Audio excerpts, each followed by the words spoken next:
The Nightmare matchups midway 2022 into 2023 are finally in. Even though many of the champions are still standing strong, their Nightmare matchups have gradually changed as they have progressed in their fighting abilities, but so have the contenders as they've been rising up and knocking each other down. So let's get right into it. Who are the most dangerous, formidable opponents for every single champion in the UFC outside the women's featherweight division for obvious reasons? And the method I'm going to be using is posted right here, with 1 through 1.9 being pretty much the easiest matchup possible. 2 to 2.9 is a terrible matchup for the opponent, pretty much meaning that the champion is above everybody else in the weight class by a large margin. It's going to be very rare you're going to see these two numbers here. Then there's 3 to 3.9 with a little chance to victory. 4 to 4.9 is an unfavored matchup but has one realistic path to victory. 5 to 5.9 is a winnable matchup with a few paths to victory, more than just one. 6 to 6.9 is an even matchup. 7 to 7.9 is a favored matchup. The Nightmare opponent is able to exploit the champion's weaknesses.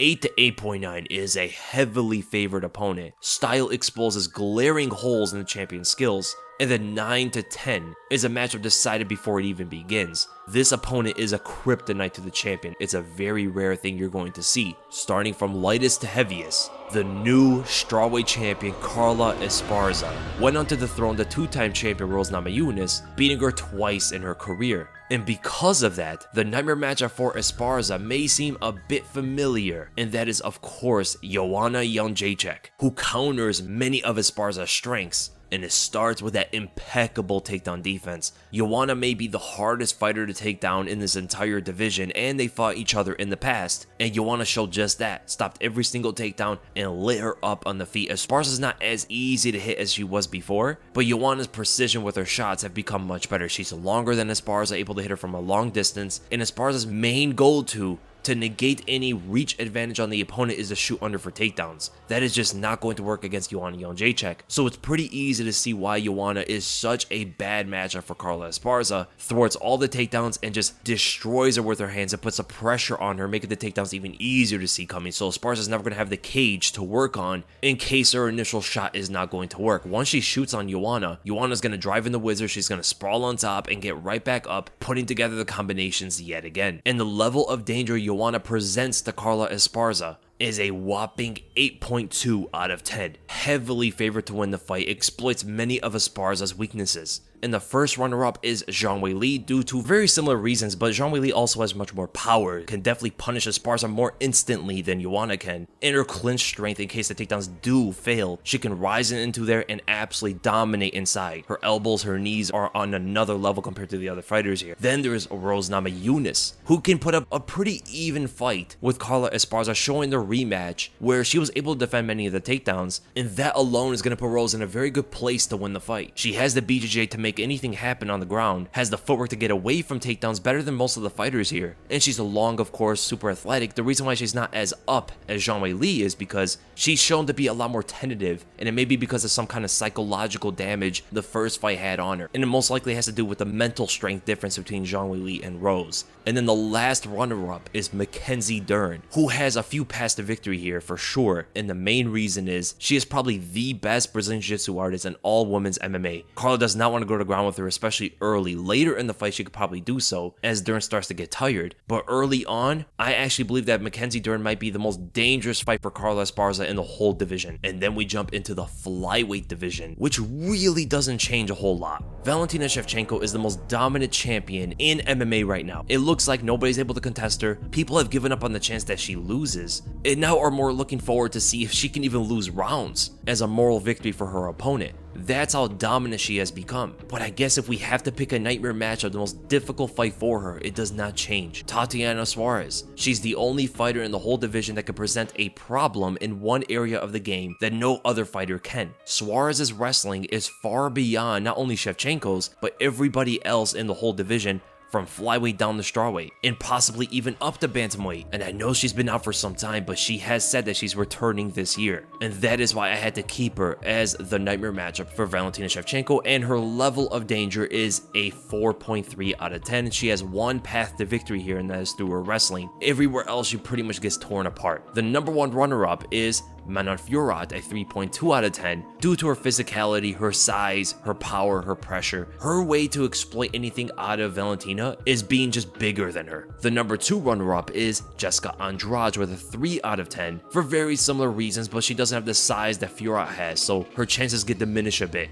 Big power, good clinch, toughness, great cardio to go 5 rounds if she can last that long in a rematch, and she also does have great experience. And the last runner-up is going to be Taila Santos, who doesn't really have much advantages going into it. I just kind of had to pick somebody that is somewhat skilled. I mean, she is physically strong, she's very patient from the outside, but she also does have these crazy blitzes that may be able to get Valentina off guard. And then we jump into the bantamweight division with a shockingly newly crowned champion that I don't think anybody saw coming, Julianna Pena. She fights with great pressure, she has good cardio, she's super tough, she's super confident always, great ground and pound shots, good wrestling, sloppy punches, but she makes it work as you saw in her fight with Amanda Nunes. But I can't lie, she might have the most dangerous matchups out of every champion in the UFC. And her number 1 nightmare matchup is Amanda Nunes.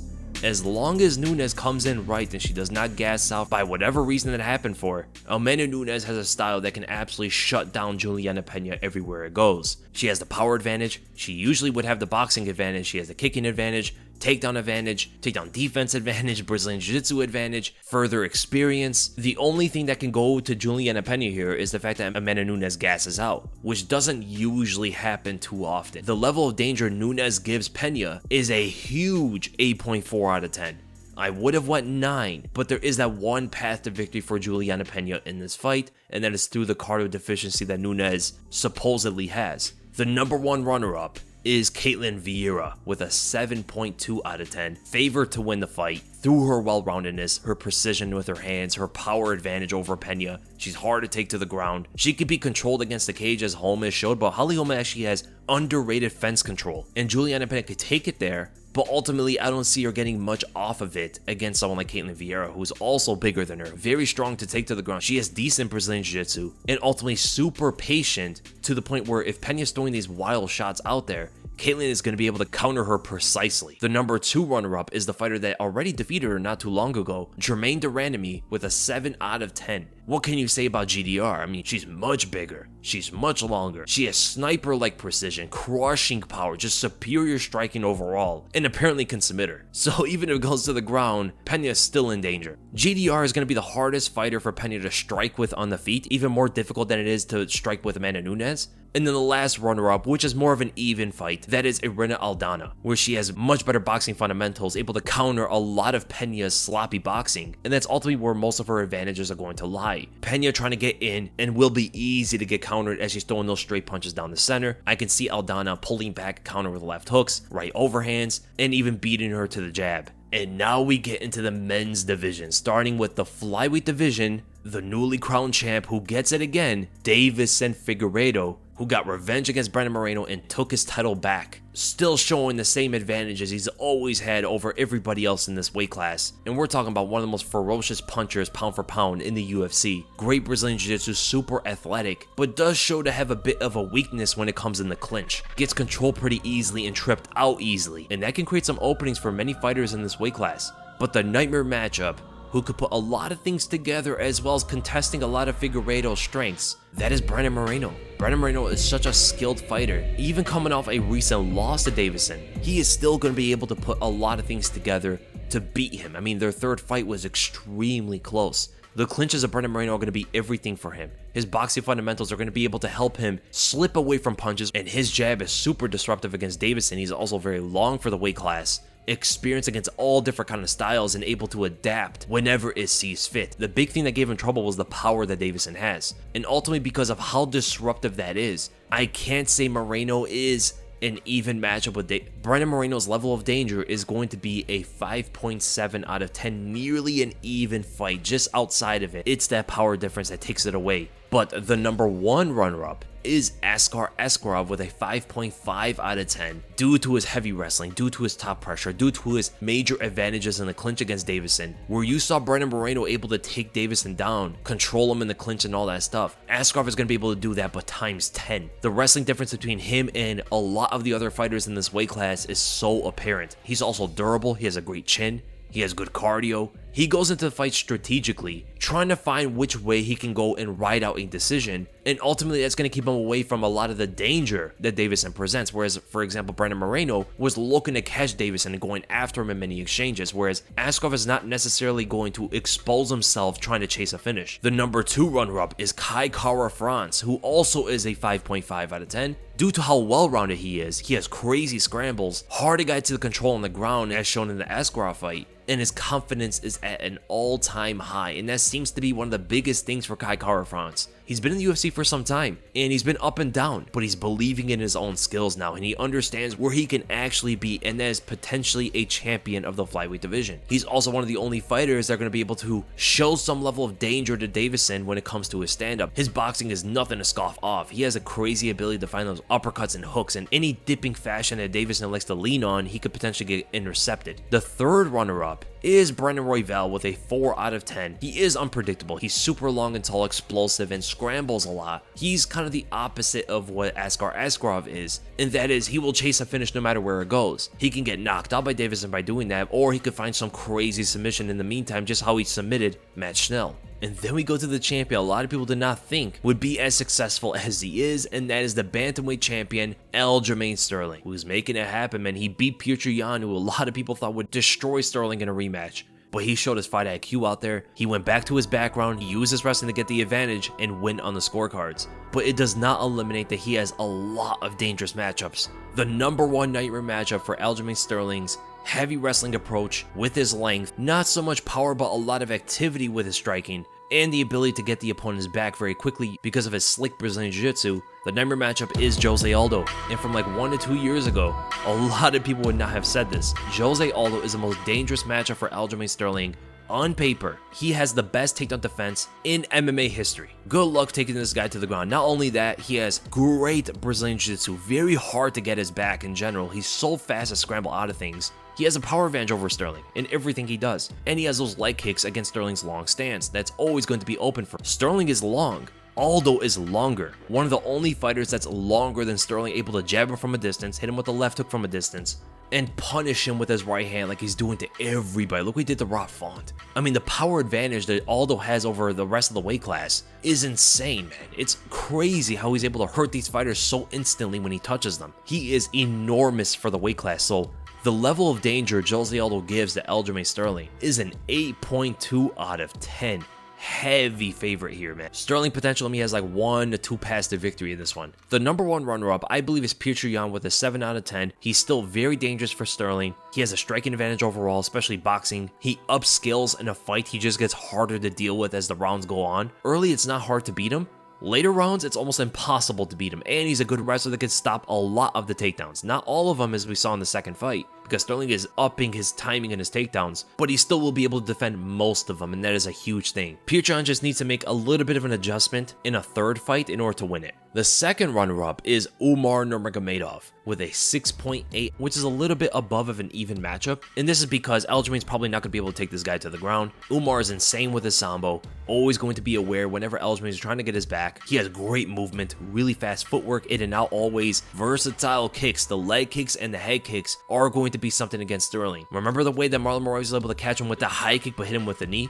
It's because of the way that Aljamain attempts his takedowns. He kind of reaches forward sometimes, especially as he's starting to get tired, and Umar can catch him with the kicks or the knees to the face. And then there's the fence control. He can shoot on Sterling and not take him down necessarily. He could just hold him against the cage and do stuff there. Then the third runner-up is TJ Dillashaw with a 6 out of 10. He has some of the best takedown defense in the entire division. Sterling doesn't have the power to really hurt him on the feet that much. TJ's footwork might be difficult for Sterling to get away from, and TJ ultimately has a speed advantage in everything he does. So from an unlikely defending champion to a dominant defending champion, we go to the featherweight division ruled by Alexander Volkanovski, who is also looking to be a dominant force in the weight class. He's already looking unbeatable, and in my opinion should be the number 1 pound for pound fighter in the world. With so many skills that he's able to go to, his boxing's phenomenal, especially showing his Korean zombie fight. I mean, his hands hit a different level in that fight. He has a speed advantage against most fighters in this weight class. He has some of the best leg kicks. He has great takedowns. He mixes up things very well. One of the most intelligent fighters we've ever seen, able to adapt in fights really quickly, as shown in his Max Holloway rematch. And when things go wrong for him, the guy has a heart of a lion. I mean, to be able to survive those submissions from Brian Ortega is something most fighters on the planet could not do, and he was able to fight through them. So not only do you have to beat this guy technically to get any advantage over him, but even when you get there, it's just not enough. He looks like one of the most unstoppable fighters in the whole UFC, and because of that, but there are going to be technically 2 nightmare matchups that are on even play field. One of them is Max Holloway, who's always going to be able to give him a tough fight. The height discrepancy is always going to be an advantage for Holloway to catch those uppercuts against such a shorter fighter. If Volkanovski has some weakness, it's usually when he's moving forward, committing with his hands. Holloway's also very tough to take to the ground, hard to control on the ground, and his chin is absolutely out of this world. Volk can hit a lot of guys and hurt them, but not Holloway, man. So his level of danger is going to be a 5.9 out of 10, nearly an even fight with Volkanovski, and I have to give another 5.9 out of 10 to Ilia Topuria. Now it's pretty interesting with Holloway and Topuria because both guys seem to be susceptible to leg kicks. More evidently Holloway is, but because of Topuria's boxing stance, you could definitely see where leg kicks are going to be a big problem for his style. But kind of like Holloway, he's hard to take to the ground, he has great Brazilian Jiu-Jitsu, he's hard to control on the ground, his sprawls are so fast, his hand speed is going to be there, he has insane power that Holloway does not have. He could definitely be someone that hurts Volkanovski inside exchanges, and that's an important thing to note. Oftentimes Holloway will disengage away from exchanges, he would disengage when he gets hit. He's a fighter that builds on momentum, whereas Ilia Topuria is kind of the opposite. Ilia does not need momentum, he's always going at 100 miles an hour, and he usually shines inside exchanges unless when he's fighting a welterweight. Jai Herbert is technically a lightweight, but man, he looks like a welterweight. And that is something that's dangerous for Volkanovski because he fought Chad Mendes. Chad Mendes, yes, ultimately lost and got TKO'd, but you saw Volkanovski gaining some trouble when he was trading with Chad. Very similar thing can happen with Topuria, who has some solid boxing skill, man. And he's a guy that probably Volkanovski does not want to go to the ground with. And it'll be interesting because will Topuria attempt takedowns? That is something different than a lot of other fighters in this weight class. Not a lot of guys are going to be able to shoot takedowns on Volkanovski. Topuria can, which completely changes the fight. So right now, I have to put him and Holloway as an equal nightmare matchup for Volkanovski, but I could definitely see Topuria being higher on the list the more he shows us. Technically, the number 1 runner-up is going to be Arnold Allen with a 5 out of 10. Due to how well-rounded he is, he's super durable, tough, great chin, very strong in the clinch, and he's a fighter that improvises as the fight goes on. He adjusts in between rounds, and that is a level of fight IQ that can kind of contest some of the better fighters in this weight class. And the last runner-up is going to be Movsar Evloev with a 4.7 out of 10, a bit under some of the other guys here, but he has crazy pressure, great wrestling, seems to have good cardio. The pace he's able to put on opponents is kind of insane to watch. The issue why I can have him up more is because of his lack of striking. Like, he gets torn to pieces fighting Volkanovski, but when it comes to the wrestling, he may be able to control him. He's one of the only other fighters like Topuria that's going to be able to attempt takedowns and see how it works out. So from one stacked weight class to probably the most stacked weight class in the entire UFC, we go into the lightweight division where there's another champion who's looking to dominate the all-around fan favorite, the underdog king, the finishing master, Charles Oliveira, who's doing some great things in the weight class, taking out every one of the top contenders and finishing them all before the championship rounds. It seems like the only thing that can stop this guy at this point is his chin and the damage that accumulates throughout his career. Now, I'm not gonna lie, picking the nightmare matchup for this guy was pretty difficult. There's many fighters that are pretty much even to be a nightmare matchup for Oliveira because actually most of them present the same kind of problems to him. The boxing, the striking, catching his chin, because most guys don't want to go to ground with him and they can't outkick him. So they have to rely on their hands, except one fighter that I'm gonna have to pick as the nightmare matchup, but he's not much higher than anybody else here.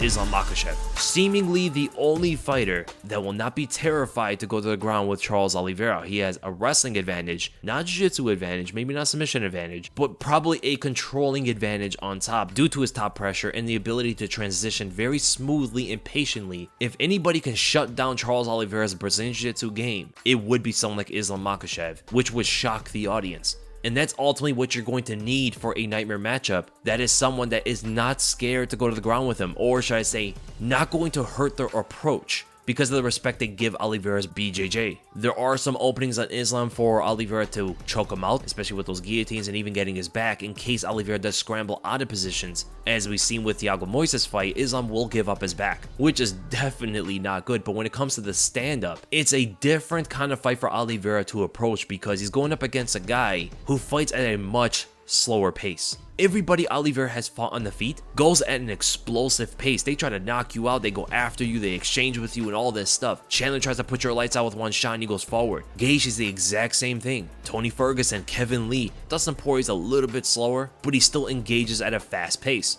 Islam Makhachev does not. He's actually defensive on the feet, where all these other guys are more offensive, making Islam potentially a lot harder to hit for Oliveira because he will not engage him, go forward at him in that kind of manner. And Islam is an explosive fighter. He's super fast out of the gates when he even throws his punches forward. Even in his last fight against Bobby Green, some of those punches he exploded out with were very quick, man, and it can catch Oliveira, who does not move his head. And he's potentially the only fighter in the weight class that can get on top of Oliveira and control him. And how will Oliveira's gas tank go if he's on the bottom, getting rode out for rounds, gets into the 4th and 5th rounds for the first time in his career? How is he going to compete after that when he's in some dire situations? Ultimately, because of that, I'm gonna have to give Islam Makhachev a 6.2 out of 10. It's pretty much an even fight in my opinion, the most fascinating fight in the entire lightweight division. The number 1 runner-up, I would have to say, is Michael Chandler with a 5.9 out of 10. Pretty easy to know why. Crazy power, crazy takedown defense, great grappler, super athletic. He's a monster of attributes.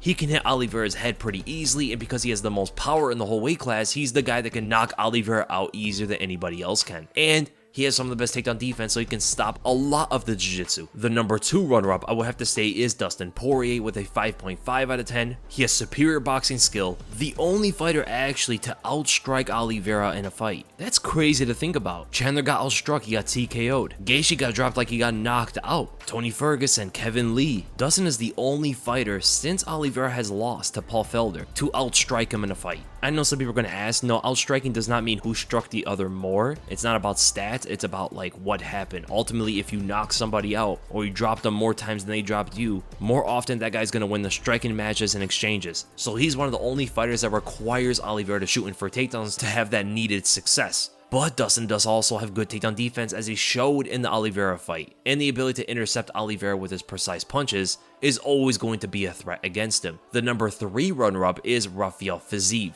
who is a 5.2 out of 10, probably the fastest fighter in the whole weight class. He has crazy Muay Thai, seemingly good takedown defense, but against who? Hard to really know for sure. Brad Riddell got him down one time for like 2 seconds, but Fiziev did give up his back, which was kind of scary there, and that's a big reason why I have to put him lower than the guys like Dustin, because potentially his Brazilian Jiu-Jitsu is not up to par. But when it comes to his striking, Oliveira really doesn't have much of a chance. And if he could shut down the takedowns, Fiziev can go from a 5.2 out of 10 to like a 7 out of 10. And then we go to the most dominant champion in the entire men's category, Kamaru Usman, who is lapping the division, fighting everybody twice. I mean, Usman's boxing has hit another level. His precision with his right hand and his jab, potentially the best jab in the whole UFC. His wrestling's so dominant when he goes to it. He's so strong everywhere. He has crazy cardio, a granite chin, great ability to get back in the fight in case he gets hurt. Kamaru Usman is another fighter that looks absolutely unstoppable, but so far has his nightmare matchup, and that is the Nomad, Shavkat Rakhmonov, who is a young fighter under 30 years old, having all the skills that you want in MMA. Potentially maybe not boxing defense so much, because he doesn't move his head sometimes, but when it comes to everything else, such as some of the best kicks in the welterweight division, great boxing, insane in the clinch, great takedowns, submissions all around the place. He is enormous for the weight class, long and tall, potentially one of the guys that can go strength with Kamaru Usman if he gets in the clinch with him. And because of everything that he has, how well-rounded he is, and how much of a sniper he is with everything he does, every movement of Shavkat has a meaning, has a reason. Nothing is wasted. And because of this, he threatens Kamaru Usman in most areas of fighting. Usman can get pretty sloppy with his hands and can potentially get countered because of the footwork of Shavkat and how precise he is with those counter hooks. His jab is always going to be on point as well. The leg kicks are going to be super damaging. Will Usman want to take this to the ground and risk getting submitted? Does he want to stay in the clinch too long and risk getting submitted, or knee to the face, knee to the body, elbows over the top? And not just with the fundamentals, Shavkat has all those flashy techniques that are also pinpoint precise every time he throws them. I mean, look at his ratio of landing spinning kicks on opponents. It's insane. And because of all this, the level of danger I'm gonna have to give Shavkat Rakhmonov is a 7 out of 10. Again, the main thing going against him is not moving his head, which is a big weakness that can get exposed by a lot of other guys outside of Usman. The number 1 runner-up is Colby Covington with a 6.2 out of 10, which is pretty much an even fight. He can negate the wrestling using his own. He has a throttling pace. He's also much more versatile than Usman is. He has better kicks, throws many different kind of punches. His footwork is far different than Usman's as well, and attempts different kind of takedowns. A lot of what him and Usman do negate each other, and it always becomes like a boxing match. The number 2 runner-up, I believe, is Khamzat Chimaev with a 5.7 out of 10. He also can negate the wrestling using his own, but he would be a fighter that would attempt takedowns on Kamaru Usman to see how they work, because he does have a different kind of style. He can use defense against Usman, which would be actually interesting to see if it works. He has better Brazilian Jiu-Jitsu than Usman does, and he's bigger than Usman with suffocating pressure and crazy knockout power with a granite chin. He has a great jab, good uppercuts against Usman's dipping head movement. Those uppercuts Khamzat throws at opponents can absolutely catch Usman. I mean, look at the way that Colby was able to set up those uppercuts. Imagine Khamzat's uppercuts. That's a whole different level of power. But the thing going against someone like Khamzat is the fact that he doesn't move his head at all. Actually, now I'm thinking about it, I'm going to move this up. The reason why I could not put him up as a 6 is because of Khamzat's cardio. And yes, that was a crazy pace he fought Gilbert Burns with, but you think it wouldn't be somewhat similar with Usman? Usman was going to put the pace on him. And why I'm not putting Burns above Khamzat? Burns can't take a jab. Khamzat can. And then the last runner-up is going to be Gilbert Burns with a 5.2 out of 10. He has a few paths to victory here through the scenario that Usman wants to go to the ground with him, or Gilbert Burns takes Usman to the ground and then utilizes his world-class Brazilian Jiu-Jitsu. He has crushing power as we saw in their previous fight, and he's much faster than Usman as well. Much better striking technique overall. And then we go from a stacked weight class like welterweight to not so much of a stacked weight class, the middleweight division ruled by their champion, Israel Adesanya. Israel is probably the best striker in the entire UFC, and in a weight class with not many wrestlers, the domination might look to continue. But if there is going to be a nightmare matchup, it is Robert Whittaker. Whittaker arguably won their second fight. He had a strange first round that he lost, but he won most of the other rounds, or at least he should have won most of the other rounds. He's one of the only fighters that could take Israel to the ground, and with his blitzing style from a distance, and with one of the best jabs, very unique the way he catches a lot of opponents, that explosive combination is always going to give Israel a very difficult time distinguishing which one is going to come. Because Whittaker explodes similarly from a distance, it's hard to know what he's going to attack with. Body shots would be open to Whittaker, the front kicks, left hooks to the liver, even straight rights to the body and stuff. Mixing up the targets on Adesanya would be the way to go for him. He's also a fighter that has high fight IQ, can adjust and make things work in the middle of a fight. The biggest thing with him is just knowing what range he wants to stay at, because inside of that mid-range he starts to get tagged, and if he lingers too long in close range without attempting takedowns, he can get caught with those hooks. So judging range on when to stay and when to get out is the most important thing for Robert Whittaker. Ultimately, the level of danger he poses in a third fight with Adesanya is a 6.4 out of 10, which is getting to a little bit above even of a matchup. The number 1 runner-up is Khamzat Chimaev with a 6.2 out of 10 due to the insane wrestling skill that he possesses in comparison with the rest of the weight class, and his wrestling is super effective against the cage, which is where Adesanya likes to defend most of his takedowns. So not only can Khamzat take him down in the center where Adesanya is weaker, but even against the fence, Adesanya is not safe at all. Khamzat also has crazy power with his hands. He has suffocating pressure, always going to be going after Adesanya, and in case he does get hit, which is most likely going to happen many times, he has a crazy chin to stay in the fight and continue what he's doing. And unlike guys like Whittaker, if Khamzat takes Adesanya down, he's going to get his back, whereas most fighters that take Adesanya down do not even get his back when he gives it up to them. And that is not unlike the second runner-up, Andre Muniz, with a 5.9 out of 10. He takes Adesanya down, this fight is probably over. He has elite Brazilian Jiu-Jitsu, crazy pressure he fights with, and he's opportunistic with his takedowns. He's not like the best takedown artist. The technique itself is not the best, but he's so good at executing on openings. In the striking, he's going to get torn apart by Adesanya, but when it comes to the grappling, that is as dangerous as it comes for a middleweight. And then the third runner-up is Alex Pereira with a 5.7 out of 10, being potentially the only fighter that can match Adesanya in the striking, who he himself beat twice in kickboxing. So there can also be a mental edge for Pereira. And Pereira is known as one of the best strikers in the entire world. Crazy power, specifically with that left hook. And with 4-ounce gloves, that's going to be scary, man. And the only fighter that can match Adesanya's physique with the reach and with the height, being one of the only fighters that Adesanya is not going to be able to use his reach on, which he does very well. And speaking of Alex Pereira, we go to his coach, the warming champion of the light heavyweight division. He finally did it, Glover Teixeira, who has the best Brazilian Jiu-Jitsu in the entire weight class. He has great wrestling, good power in his hands, a wealth amount of knowledge and experience, and heart for days. His chin is kind of gone, but he's always trying to stay in the fight no matter what happens to him. There is a fighter that could shut down a lot of what he does, and that is Magomed Ankalaev. Magomed Ankalaev could potentially shut down every takedown from Glover, and because of his patient counter-striking, combined with Glover's somewhat vulnerable boxing offense, the way he lunges with punches, the way he ducks and dips all over the place against a guy who kicks very well and throws up knees very well, Glover's in a lot of trouble against someone like Magomed. Magomed's not the kind of guy that's going to explode and get reckless the way Thiago Santos did, and to get finished later in the fight because of it. Magomed is going to pick him apart like a sniper, just waiting for the openings, and Magomed is the kind of fighter that even if it goes to a decision, he doesn't mind. He doesn't mind how slow or how fast of a pace the fight's going. He will adapt to it. And that's ultimately what it comes down to. So the level of danger that Magomed Ankalaev is going to show Glover Teixeira is a big 8.2 out of 10. The number one runner-up is Alexander Rakic with a 6.5 out of 10, a little bit above an even fight due to his explosiveness, his clinch strength, very hard to take to the ground. He has good counter shots, he's very defensive on the feet and mobile, which is going to make it tough for Glover to catch him, and his dangerous kicks, leg kicks, body kicks, head kicks all over the place. I could definitely see Glover getting front kick to the face or something. He dips his head too many times, and against a kicker like that, I don't want to see that happen to Glover. The second runner-up is